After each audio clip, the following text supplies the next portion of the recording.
European Ferrari fans woke up for a very bitter coffee last Sunday after the second round of the 2025 Formula One Championship, the Chinese Grand Prix. A 5th and 6th place finish for the Maranello team at the 5.451-kilometer Shanghai International Circuit wouldn't have been anything to celebrate. But seeing Charles Leclerc and Lewis Hamilton disqualified after giving their all for 56 laps at an average of 201 kilometers per hour is truly shocking. It is not normal for two Ferrari cars to be excluded from the classification due to errors that are unacceptable for the team that has contested more Grands Prix than any other in history, namely 1,102 to be exact. A kilogram underweight for Charles Leclerc and a fraction of a millimeter for Lewis Hamilton are not irregularities or tricks that help win races, as we have repeatedly pointed out in our previous videos over the last few days. Rather, they are oversights that are frustrating precisely because they are minimal, useless, and unjustifiable, caused by miscalculations or extreme measures that Ferrari simply cannot afford. And instead of leading with apologies to the fans for their poorly reciprocated passion, the justifications given were more of a desperate attempt to climb a slippery slope. The double disqualification overshadowed the fact that Ferrari was not particularly strong in China to begin with. Charles Leclerc insists that without the front wing damage from his light collision with his Maranello teammate, he could have won at the Shanghai circuit. We all love Charles, but he is the only one who thinks that. As for Lewis Hamilton, he was uncomfortable from start to finish, even trying a desperate move by opting for a second pit stop. But nothing changed.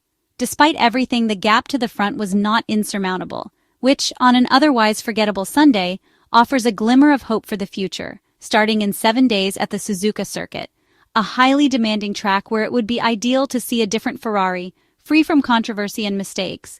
The same Ferrari team, to be clear, that we admired early Saturday in the sprint race, dominated by Lewis Hamilton with a car set up lower, a lighter chassis, and no issues with the floor, unlike in Australia and the clumsy situation in the Shanghai Grand Prix. At this point, however, a necessary and somewhat mischievous question arises. Will modifications and updates to the SF-25 be enough, or is there a fundamental flaw in the design, one that would have catastrophic consequences for the 2025 Formula One season?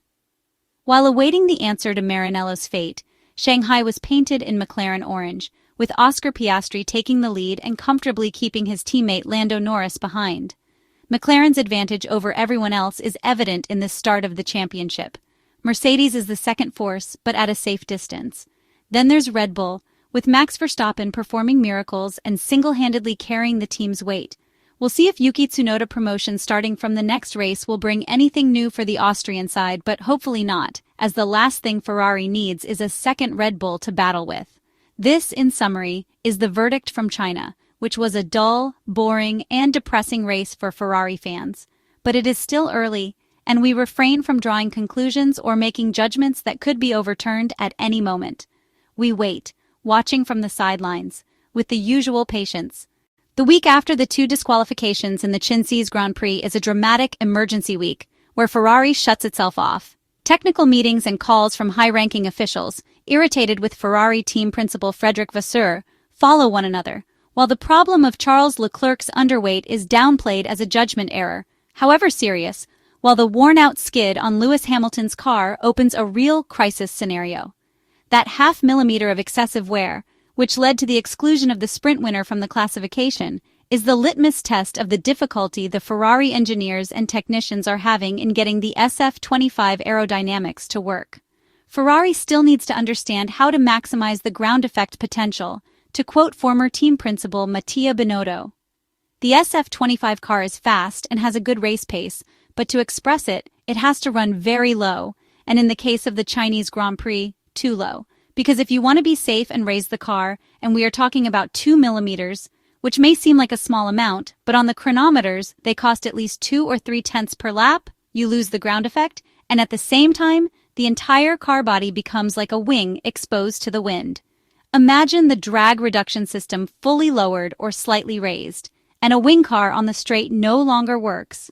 Raising the car was precisely what caused the performance loss between Friday and Saturday at the Albert Park circuit in Australia, and between Saturday and Sunday last weekend in China.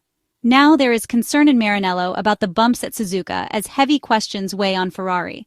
If the simulators signaled an SF-25 worthy of a championship, and the tracks unfortunately tell a different story in the start of the 2025 Formula One season, is there truly a correlation between the two, or are the data obtained in Maranello misleading?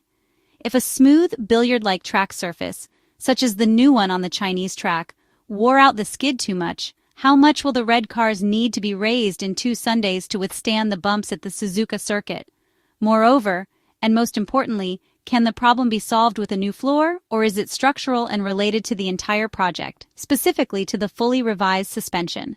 A real puzzle, amplified by the ill-advised candidacy for the 2 Formula One titles flaunted in the winter, and today complicated by performance anxiety.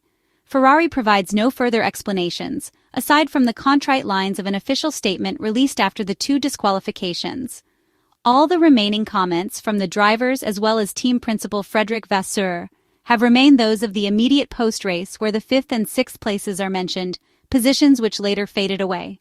Now it is up to Loic Serra. Here, his ability will be tested, not as technical director, but in the role he is truly an expert in, and which from 2019 to 2023 saw him working profitably at Mercedes, namely that of development chief.